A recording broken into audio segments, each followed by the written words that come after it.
Welcome to the Prepping Report. In this edition of the Prepping Report, we're going to talk about items that a prepper cannot have enough of.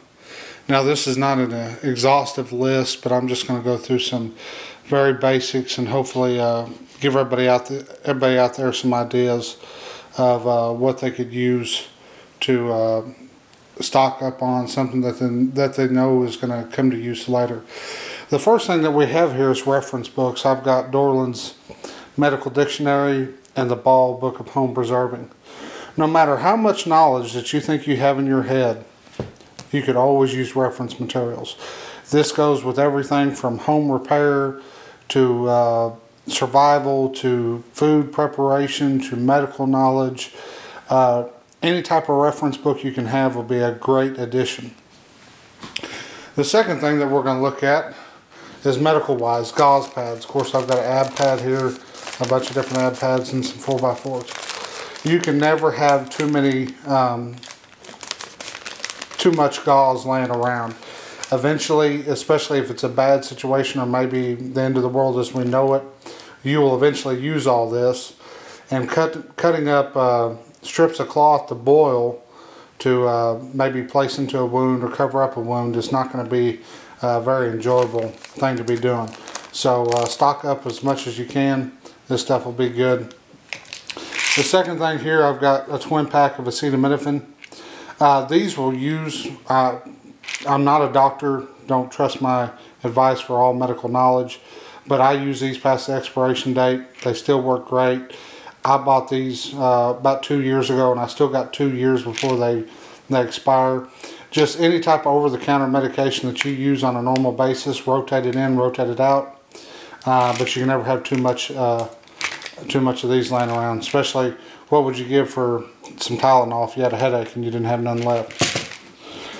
Going down the line, we got some cordage here, some different types of cordage. I got some 550 cord and just some regular cheap Walmart cord. You can never have too much of this. It could be a barter item, or you'll eventually probably need to use it for something. So you can never have too much cordage. I've also got a couple pairs of gloves. Of course, these are worn. I use these on a daily basis, both these different pairs for different work. If you're going to be out gardening, you're going to be out chopping wood, you're going to be out in the cold, you're going to be doing a lot of manual labor, it's going to be rough on your hands. You can never have too many pairs of gloves around. Even if you think you have too many pairs of gloves, it's going to be another great bartering item to give to other people. Along with working, here I've got a little tub full of different nuts, bolts, screws, fasteners. Of course, I bought this. You can buy something similar at Walmart. They're fairly cheap. They come in different models, basically. One with nails, one with screws. So when you go to Walmart, just pick up one of these every time. Over time, you'll have a pretty good store of different items for nuts and bolts and fastening different things. Going down the line is personal hygiene.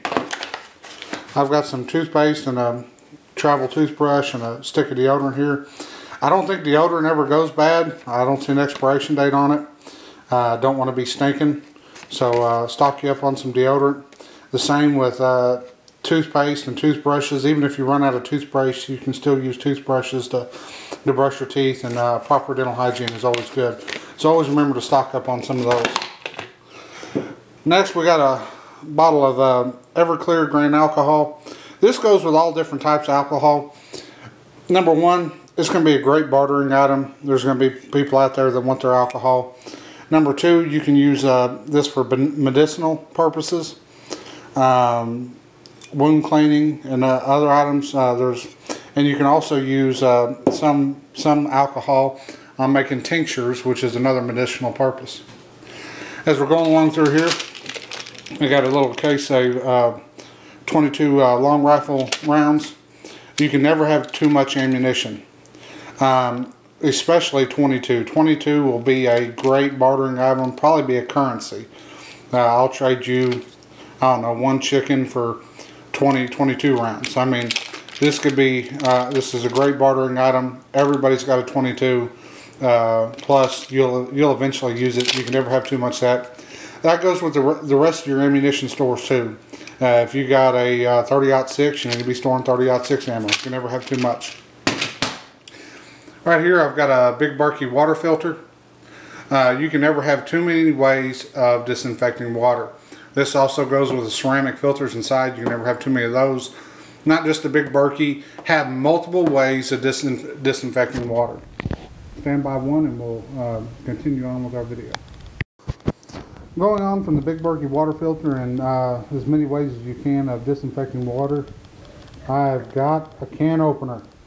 You can never have too many of these. We are going to be living out of cans, maybe.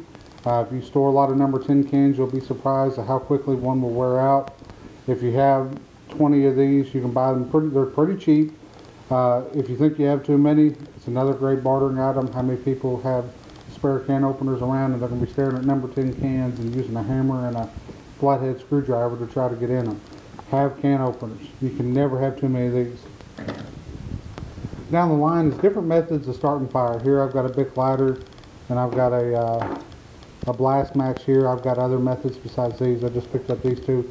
But I have multiple methods of starting fires available to you. Like I said, I try out all different types of fire starters.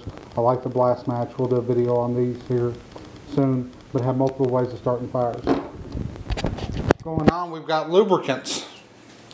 First I've got 3-in-1 lubricant and Remington bore cleaner. You can never have too much of this. You need your gun cleaning supplies. If you stock ammo, you need to stock gun cleaning supplies. Your weapon is only as good as you treat it, so you need to make sure you have the ability to clean it. I've never really seen this stuff go out of stock. Kind of expensive, but well worth having. Same thing with the 3-in-1. You may be treating your knives or other metal objects. You may have something squeaky that you want to keep from not squeaking for noise purposes, so you can never have too many lubricants. The next one is toilet paper. Just think about this. In any type of disaster scenario, if you run out of toilet paper, what would you give if you were sitting on the toilet and needed a roll? You'd give a lot. Store it where mice and other rodents can't get in it, but always have plenty of toilet paper. The next here is games. I know this first one's battery powered. My kid has took my deck of cards, but multiple entertainment items. I've got catchphrase here, board games, card games, also books. We'll do a video review of these after I get through reading them. Just got these in from Amazon. But entertainment books and board games. We're not going to have the internet. We're not going to have telephones. We're not going to have a lot of ways that we normally entertain ourselves. And sitting around just talking all day is going to get kind of bored. Have games that you can play. Keep up the morale. Always have as many games. They're not going to go bad. There's no reason why if you're at Walmart, pick up a deck of cards, pick up some skip-bo cards, or whatever board games that you like to play. Going on, maxi pads. You can never have too many of these. These are multi-use, good bartering item. Plus, if you have females in your group, if you're married, your wife will need these. They will not go bad. Also, you can use these as bandages also. You can pick these up. I bought this pack right here for $1 at the Dollar Tree. You can never have too many maxi pads. Guys, though, before you stock up on this type of item, talk to your wife. Be sure that she's okay with you buying whatever for her feminine hygiene needs. For my wife, maxi pads are okay. She's buying the tampons. And that's fine as long as she stocks up on them. Going on here, ways of lighting. Finishing up real quick. I've got some ultra pure lamp oil, lamp wicks, and a candle. Just stock as many of these as possible. No reason to sit in the dark and no reason to burn flashlights. These are quick and easy ways to light your house. Also produce a little bit of heat. You can never have too many of these. I did a budget prepping video on these where you can pick up candles pretty cheap. And finally is duct tape. Of course, this roll is well used. You can never have too much duct tape. Duct tape is a redneck person's dream. They can pretty much do anything with it. You can never have too much duct tape laying around your house. Thank you for watching my video. Please be sure to share and subscribe. You can also join me on Facebook for weekly discussions of preparedness topics and preparedness news. And always remember that chance favors the prepared mind.